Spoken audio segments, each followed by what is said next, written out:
صحیح نظر میں رہنا اور درست موقف اپنانا اور مضبوط مذہب پر قائم دائم رہنا اللہ تعالیٰ کے احسانات میں سے۔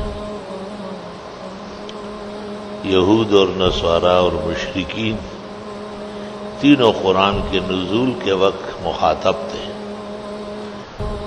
قرآن کریم نے تینوں کا رد کیا ہے اور انہیں غلط کار کہا ہے کہ تم آبا و اجداد ابراہیم علیہ السلام و اسماعیل علیہ السلام و اسحاق و یعقوب کے نام لینے میں دروغجن ہو، جھوٹ بولتے ہو، تمہارے راہ و رسم ان کے خلاف ہے، تمہارے عقائد ان کے منافی ہے، تمہارا طرز زندگی ان کے سامنے غلط ہے۔ یہ قاعدہ ہے کہ جب ایک چیز کا رد ہو جائے تو صحیح چیز پیش کرنا ضروری ہے، اور وہ یہ پیغمبر ہے، ان کا طریق نبوت ہے، تسلسل وحی ہے، تعلیمات کا جامع نظام ہے۔ گزشتہ انبیاء اور مرسلین، اخیار و ابرار کا جو اصل وارث ہے وہ یہ پیغمبر ہے، ان کی کتاب ہے، ان کی وحی ہے، ان کی لائی ہوئی شریعت ہے۔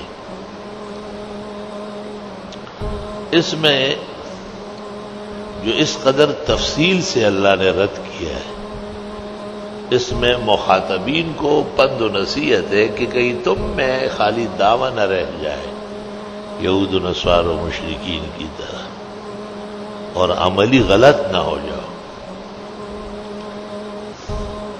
اس کے لیے پیغمبر نے کہا ہے ترکت فیکم امرین، دو چیزیں چھوڑ کے جا رہا ہوں، لن تضلوا ما تمسکتم بہما، جب تک اس کے مطابق رہو گے گمراہ نہیں ہو گے، کتاب اللہ و سنت نبی، قرآن کریم جو اللہ کی کتاب ہے، اور پیغمبرانہ زندگی، سیرت اور صورت اسوہ حسنہ، وہ جامع پروگرام ہے۔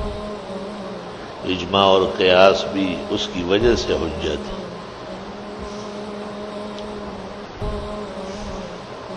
یہ قاعدہ ہے کہ جب حکیم حاذق ہو، ڈاکٹر قابل ہو تو مختصر نسخہ لکھتا ہے، بیمار کو الجھاتا نہیں۔ چنانچہ ایک ایسا راستہ بتا دیا جو تمام انبیاء کا متفق راستہ ہے، اور وہ ایک اللہ کی عبادت ہے، وحدانیت خداوندی کا عزم رکھنا ہے، اور انبیاء اور مرسلین کی تعلیمات پر درست طریقے سے قائم رہنا ہے۔ جناب رسول اللہ صلی اللہ علیہ وسلم کو اس کی بڑی فکر تھی۔ معاذ بن جبل کو گورنر یمن بنایا، اور ساتھ ساتھ جا رہے تھے جب وہ روانہ ہوئے، اور اس سے پوچھا کہ اگر اگلے سال آپ آئے اور میں موجود نہ ہوں تو آپ کیا کریں گے؟ تو معاذ بن جبل نے کہا کہ قبر کا سجدہ نہیں کروں گا، کیونکہ نبی جب گزر جائے یا ولی گزر جائے تو اس کا جو دنیا میں تبرک ہے وہ اس کا قبر سمجھا جاتا ہے۔ لوگوں کو یہ خیال نہیں کہ بڑا تبرک تو کتاب و سنت ہے، پنجگانہ نماز ہے، نماز با جماعت ہے، زکوٰۃ اور روزہ اور حج ہے، جو اصل الاساس ہے۔ لوگ سمجھتے ہیں کہ بس قبر اصل ہے۔ جب قبر کو اصل بنایا جائے تو پھر عبادت میں حدود نہیں رہتے، اعتدال نہیں رہتا، اور یہی مقصد تھا سوال کا۔ معاذ بن جبل سمجھ گئے تھے۔ آپ نے کہا پھر میں بھی وعدہ کرتا ہوں کہ اپنے ساتھ جنت لے کے جاؤں گا۔ کوئی امت سے جو خوف ہے وہ یہی ہے کہ تبرکات کے بہانے، بزرگوں سے عقیدت و احترام کے بہانے غیر ضروری چیزوں کو مانا جاتا ہے۔ جو اصل مدعا ہے اور اسلامی تعلیمات کی بنیاد ہے وہ ان کے ہاتھ سے نکل جاتی ہے۔ اللہ کا لاکھ لاکھ شکر و کرم ہے کہ امت مسلمہ میں احکام مفصل موجود ہیں، قبر کا اپنا ادب ہے، احترام ہے، سلام ہے، زیارت ہے، وہ آپ نے خود بیان فرمایا۔ بخاری میں ہے کہ آپ نے کہا نہیتکم عن زیارت القبور، میں منع کر چکا تھا کہ قبروں پہ نہ جایا کرو، الا فزوروها، اب اجازت دے رہا ہوں جاؤ۔ کیونکہ ابتدا میں خوف تھا کہ کہیں یہ اس بہانے شرک و بدعت نہ کرے۔ جب اطمینان ہوا، احکام مفصل آ گئے، تشریحات ہو گئی، سرحد متعین ہوئے، آپ نے کہا آپ زیارت کر سکتے ہیں۔ تبھی تو معاذ ابن جبل نے کہا کہ میں عہد کرتا ہوں قبر کا سجدہ نہیں کروں۔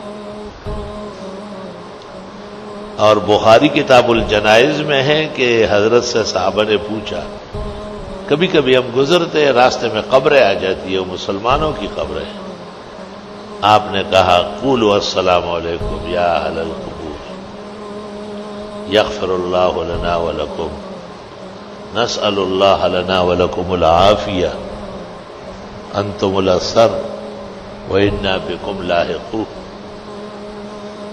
سلام کرو، دعا کرو کہ یا اللہ یہ ہم سے پہلے آئے ہیں، ہم بھی پیچھے آنے والے ہیں، ان کی بھی بخشش کرے، ہمیں بھی بخشش چاہیے، یہ بھی عافیت سے رہے، ہم بھی عافیت سے۔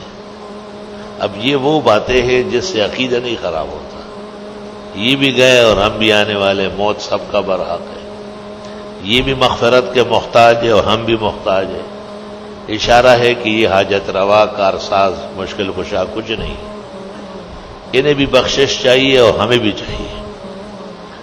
تو یہ وہ تعلیمات ہے کہ جس میں اسلام محفوظ رہا ہے اور اسلام کی عزت اور عظمت بلند ہوئی ہے۔ اسلام نے اس قدر زیارت القبور کو تسلیم کیا ہے۔ پیغمبر صلی اللہ علیہ وسلم کا روزہ اطہار جہان میں سب سے بڑا تبرک ہے۔ کہتے کسی رسول اور نبی کی قبر معلوم نہیں ہے۔ صالح علیہ السلام کی قبر 17 جگہ بتاتے ہیں، شیس علیہ السلام کی قبر 22 جگہ بتائی گئی۔ یہ تتر بتر ایک غلط علم کی وجہ سے، جاہلانہ رسوم کی وجہ، جہاں جس نے چاہا وہاں ایک قبر بنا لی، وہ کہا یہ آدھا قبر شیس، آدھا قبر ادریس۔ واحد مقام ہے دنیا میں جناب رسول اللہ صلی اللہ علیہ وسلم کی قبر مبارک، وہ علی التعین والقطع والیقین آپ ہی کی قبر ہے۔ آپ کے صحابہ اور آپ کے امت کے علماء کے معلوم ہے، اور آپ کا معجزہ ہے کہ مستقل لوگ کھڑے رہتے ہیں، پیرا دیتے ہیں، کوئی رک جائے یا ادھر ادھر دیکھے یا ہاتھ باندھے، جیسے ان کو خارش ہے اور مرض ہے، یہ آرام سے زیارت نہیں کر سکتے جب تک کہ اپنا نام مشرکوں میں نہ ڈالیں، کیونکہ آداب سیکھتے نہیں ہیں، نہ علماء وقت پر بیان کرتے ہیں۔ وہ ایسے لکڑ کا لکڑ مدینہ پہنچ جاتا ہے، لکڑ کا لکڑ، بے خبر، جاہل، دین سے ناواقف، رسوم پرست۔ خالی پیسوں سے کوئی انسان بنتا ہے کیا؟ آدمیت سب دولت نظر رحمانہ، اور بجھ کو جوڑ شدہ سرو زرو انسان نہ دے۔ دولت سے کوئی انسان بنتا ہے، پیسے ملنے سے کوئی آدمیت آتی ہے، وہ تو علم ہے، وہ ایک فضل ہے، شرف ہے۔ تبھی تو پیغمبر نے صحابہ کو روکا اور پھر اجازت دی، یہ اطمینان ہوا۔ گورنر بنا کے بھیج رہے اور پوچھ یہ رہے کہ کرو گے کیا اگر واپس آئے اور میں نہ ہوں۔ سب سے بڑا خطرہ آپ نے یہ محسوس کیا کہ یہ لوگ تبرکات اور عقیدت کے بہانے کئی عقیدے کے خلاف نہ کریں۔ اس لیے احتیاط اعمال میں بہت ضروری ہے، اور جس مقام اور مرتبے تک آدمی پہنچے اس پر خرچ کرنے سے زیادہ اس کے معلومات حاصل کرنا ضروری ہے، تاکہ صحیح طریقے سے اس کو نبھایا جائے اور آدمی ثواب کا مستحق بنے۔ الحمدللہ رب العالمین، نستغفرک اللہم ونسألک السلام علیکم، لا الہ الا اللہ وحدہ لا شریک لہ، لہ الملک ولہ الحمد وعلی کل شیء قدیر ربنا آتنا فی الدنیا حسنہ وفی الآخرۃ حسنہ وقنا عذاب النار۔ باران رحمت کے لیے دعا فرمائیں، اللہ تعالیٰ موسلادھار بارش خوشگوار پائیدار خالص آبادی اور شادمانی کی برسائے، تخریب سے تنزیل سے دیگر ناروا اور معاشرتی تباہ کاریوں سے اللہ معاشرے کو بچائے، ملک و ملت میں امن کا دور دورہ ہو، حفاظتی فضائے اللہ غالب فرمائے، شہر میں بھی ابتری کو بہتری میں تبدیل فرمائے، بدامنی کو بقائے امن کا باعث بنائے، بے حفاظتی کو ہمیشہ کی حفاظت میں تبدیل فرمائے، مسلمانوں کی باہم الفت محبت پیدا کرے، دشمنی اور عداوت اور ظلم و ستم کی سیاست اور ناکارہ احوال پر مشتمل احوال سے اللہ تعالیٰ دین کو، اہل دین کو، مسلمانوں کو، عباد کو، بلاد کو، سب کو حفظ و امان نصیب فرمائے۔ حق تعالیٰ ہمارے روزے تراویح ختم تفسیر سب مکمل فرمائے، جتنے حسنات ہے بزرگ مہینے کے شرف ہے اللہ تعالیٰ ہم عاجز اور مسکینوں کو کم محنت سے عطا فرمائے۔ صلی اللہ